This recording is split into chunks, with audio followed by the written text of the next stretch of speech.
Welcome to the Volkswagen SUVW postgame report. Here now, Liam McHugh. It was the first playoff game of the LA Coliseum in 24 years, but Atlanta spoils the postseason party. Final score here, Falcons 26, Rams 13. Hello, everyone. Liam McHugh back here in LA. The Falcons, the defending NFC champions, but they entered this postseason as the 6th seed, and with the knowledge that only 2 6 seeds had ever gone on to win the Super Bowl. Today, they take their first step in their quest to become the 3rd team to do so, and a big reason, 3 men getting game balls here tonight. Robert Alford gets one, so does Deion Jones, who made 10 tackles, including 1 tackle for loss, and the quarterback Matt Ryan, 218 yards passing and a touchdown. Michelle Tavoya spoke with Ryan and Jones. Liam, thanks. Matt, you told us this season wasn't easy, it wasn't perfect. How did the season prepare you for a game like this that wasn't easy and wasn't perfect? This game was kind of the way our season's been, tough, you know. We had to grind it out. Defense played really well. Offensively, we were going against a great defense tonight. We ran the football. Our guys played up front so hard.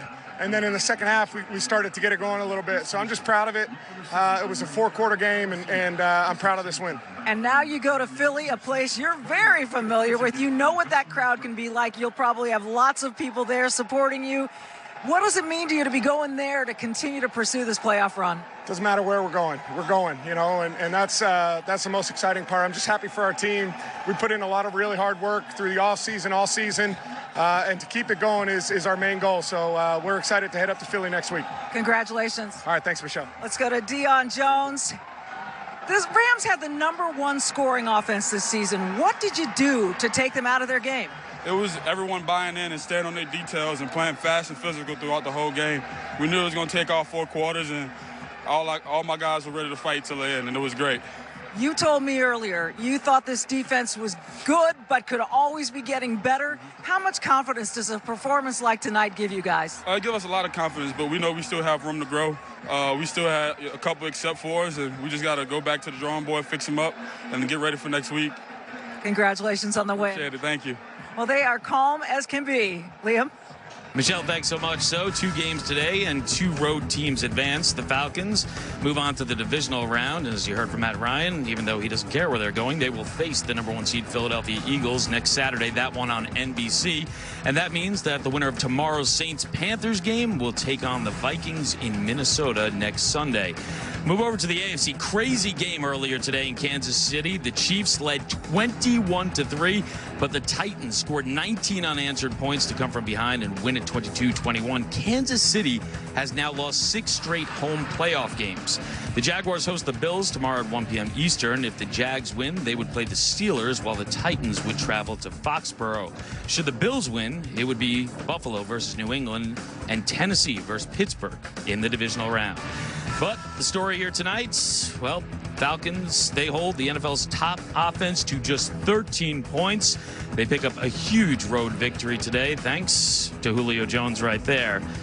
The final, 26-13.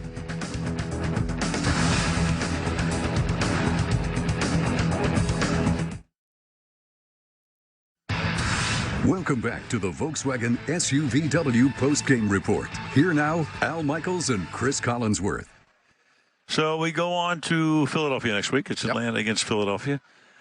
I think one thing we can say about Atlanta, if there was a Super Bowl hangover, they're over it right now. Right? They're over the hangover. They had the ginger ale, whatever they needed, because now, you know, they can see a path ahead.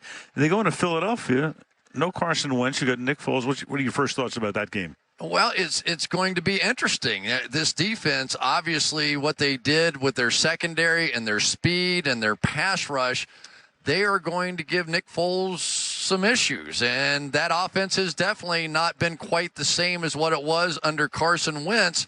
But they've had a little time to practice now and get it on track and get it exactly how they want. And don't forget, Jim Schwartz's defense is pretty good on the other side. I mean, this would not be totally surprising to see this turn into a bit of a defensive battle in Philadelphia. Yeah, I'm kind of crazy the way things work out, though. In Philadelphia, you know, early December, they look like they might be the best team in the league, and Atlanta's kind of struggling whether they get into the playoffs. And now you go in with Philadelphia, as you say, without the quarterback and having issues down the stretch here. Atlanta looking pretty good. Yeah, and Matt Ryan's looking pretty good, too. Follow the quarterbacks, a pretty good motto in the National Football League.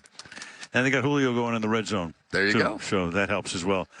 All right, that is the story. We'll talk to you next week from the city of brotherly love. The final score from Los Angeles tonight is Atlanta 26 and the Rams 13. Coming up next, except on the West Coast, it's your local news.